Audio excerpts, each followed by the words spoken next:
¿Sabías que un simple error en tus registros contables puede hacer que tu negocio pierda dinero sin que te des cuenta? Hoy descubrirás cómo el libro diario y el libro mayor son el corazón de toda empresa y por qué entender la diferencia entre devengado y caja puede cambiar por completo tu forma de ver las finanzas. Quédate y domina lo esencial de la contabilidad en minutos. Imagina por un momento que tu negocio es como un gran barco navegando en alta mar. Cada ingreso, cada gasto, cada compra y cada venta representan movimientos que influyen en su rumbo. Ahora piensa, ¿qué pasaría si no llevaras un registro claro y ordenado de todo lo que ocurre? Muy probablemente el barco perdería el control, se desviaría de su destino o incluso podría hundirse sin que te dieras cuenta a tiempo. Eso mismo sucede cuando una empresa no registra correctamente sus operaciones contables. El registro contable no es solo una obligación legal, es la columna vertebral que sostiene la organización financiera de cualquier negocio, grande o pequeño. En este video vamos a entender de forma clara, práctica y estructurada cómo funcionan dos pilares fundamentales de la contabilidad: el libro diario y el libro mayor. Además, conocerás cómo se registran las operaciones más comunes y cuál es la diferencia entre los métodos de devengado y caja, dos enfoques que determinan cuándo y cómo se reconocen los ingresos y gastos. Si eres estudiante, emprendedor, contador en formación o simplemente quieres entender mejor cómo se mueve el dinero dentro de una empresa, este contenido es para ti. ¿Qué es el registro de operaciones contables? El registro de operaciones contables es el proceso mediante el cual se anotan todas las transacciones económicas que realiza una empresa. Estas transacciones pueden ser compras, ventas, pagos, cobros, inversiones, préstamos, entre muchas otras.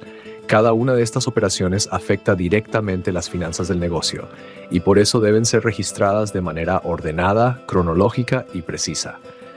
Este registro es la base para elaborar los estados financieros, como el balance general, el estado de resultados y el flujo de efectivo. Sin un registro adecuado, no es posible conocer con exactitud cuánto dinero tiene la empresa, cuánto debe, cuánto ha ganado, cuánto ha perdido, en qué se está gastando el dinero.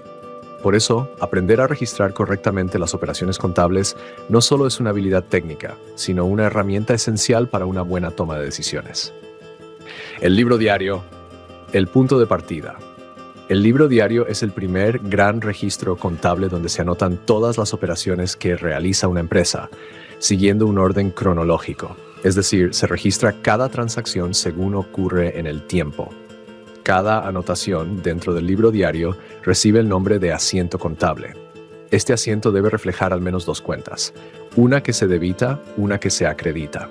Esto responde al principio básico de la contabilidad, la partida doble, que asegura que la ecuación contable se mantenga siempre equilibrada. Activos igual pasivos más patrimonio. Elementos de un asiento contable. Un asiento contable en el libro diario debe contener fecha de la operación, cuentas involucradas, monto del débito, monto del crédito, breve descripción de la transacción. Este detalle permite conocer exactamente qué ocurrió, cuándo ocurrió y cómo afectó la situación financiera de la empresa. El libro diario funciona como una especie de diario de vida del negocio, donde queda registrado cada movimiento económico sin excepción. El libro mayor, organización y control. Una vez que las operaciones han sido registradas en el libro diario, estas se trasladan al libro mayor. Este libro tiene una función distinta pero complementaria. Mientras el libro diario registra las operaciones por orden de fecha, el libro mayor las organiza por cuentas. Cada cuenta tiene su propio espacio donde se anotan todos los movimientos de débito y crédito que la afectan. Esto permite ver el saldo de cada cuenta, controlar ingresos y gastos, analizar el comportamiento financiero, preparar los estados financieros. El libro mayor actúa como un gran tablero de control financiero, donde puedes observar de forma clara la evolución de cada cuenta durante un periodo determinado. Relación entre libro diario y libro mayor. Estos dos libros no trabajan de forma aislada, están profundamente conectados. El proceso general sigue este orden. Primero se registra la operación en el libro diario, luego se traslada esa operación al libro mayor, después se verifican los saldos y finalmente se elaboran los estados financieros. Podemos decir que el libro diario detalla, mientras que el libro mayor resume. Juntos permiten una visión completa, organizada y precisa de la contabilidad empresarial. Ahora veamos cómo se registran algunas de las operaciones más frecuentes en una empresa. Para eso tenemos que conocer la dinámica de las cuentas del Plan Contable General Empresarial, cuáles son cuentas de activos, pasivos, patrimonio, gastos, ingresos, saldos, analíticas y de orden. Para este ejemplo estamos tomando didácticamente las cuentas principales. Luego tenemos que tener en cuenta el formato de los libros diario y mayor, conocer su estructura, detalles y movimientos del debe, haber y saldo. Para el ejemplo estamos simplificando su llenado. No olvidar que existen demás libros contables como el registro de ventas, registro de compras, etc., que no se están viendo en este ejemplo. Compra de mercadería. Fecha 5 de septiembre de 2024. Descripción. Compra de mercaderías a crédito por $5,000, más el 18% de impuesto a las ventas.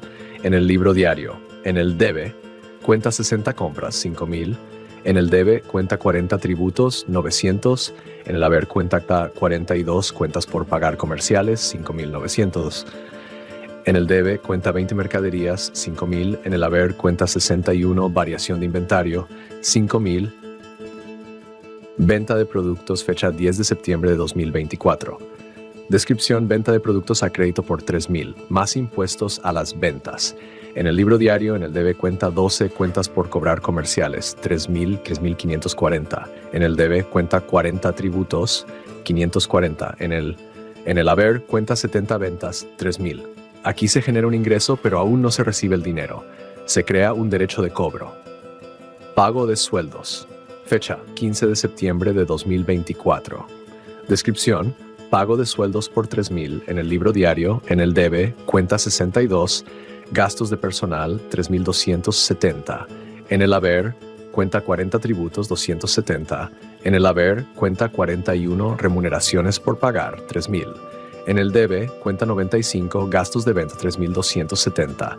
En el haber, cuenta 79 cargas imputables a cuentas de costos y gastos, $3,270. En el debe, cuenta 41 remuneraciones por pagar, $3,000. En el haber, cuenta 10 efectivo y equivalentes de efectivo, $3,000. Esto refleja una salida de dinero que reduce el activo y aumenta los gastos. Cobro de una factura, fecha 20 de septiembre de 2024. Descripción. Cobro de un saldo de una factura pendiente por $2,000. En el libro diario, en el debe, cuenta 10 efectivo y equivalentes de efectivo, $2,000. En el haber, cuenta 12 cuentas por cobrar comerciales, $2,000. Aquí se transforma un derecho en dinero efectivo. Luego del registro en el libro diario, se procede a trasladar los movimientos de las operaciones de cada cuenta contable individualmente, según su movimiento que han tenido en el diario, en el debe o el haber al libro mayor, concluyendo al final con la determinación del saldo, restando el debe menos el haber. De esta forma, el saldo representa el resumen de la cuenta contable, que posteriormente se analiza. Cuenta 10 caja y bancos, saldo 1,000. Cuenta 12 cuentas por cobrar comerciales, saldo 1,540. Cuenta 20 mercaderías, saldo 5,000. Cuenta 40 tributos, saldo 90. Cuenta 41 remuneraciones por pagar, saldo 0. Cuentas por pagar, saldo 3,000. Cuenta 60 compras, saldo 5,000. Cuenta 61 variación de existencia, saldo 5,000. Cuenta 62 gastos de personal, saldo 3,270. Cuenta 70 ventas, saldo 3,000. Cuenta 79 cargas imputables a cuentas de costos y gastos, saldo 3,270. Cuenta 95 gastos de ventas, saldo 3,270. Método del devengado. El método del devengado reconoce los ingresos y gastos cuando se generan, independientemente de si el dinero ha sido cobrado o pagado. Este método permite reflejar la realidad económica de la empresa con mayor precisión, mostrando obligaciones y derechos en el momento exacto en que ocurren. Ejemplo: una empresa vende productos hoy, pero el cliente paga dentro de 30 días. Bajo el método del devengado, la venta se registra hoy, no cuando se recibe el dinero. Ventajas: visión más realista, mejores decisiones financieras, cumplimiento con normativas contables. Método de caja. El método de caja registra ingresos y gastos solo cuando se mueve el dinero. Ejemplo: si se emite una factura hoy, pero se cobra en 30 días, el ingreso se registra recién cuando se recibe el pago. Ventajas: simplicidad, mayor control del efectivo, ideal para pequeñas empresas. Limitación: no refleja obligaciones futuras. ¿Cuál es mejor? No existe un método universalmente mejor.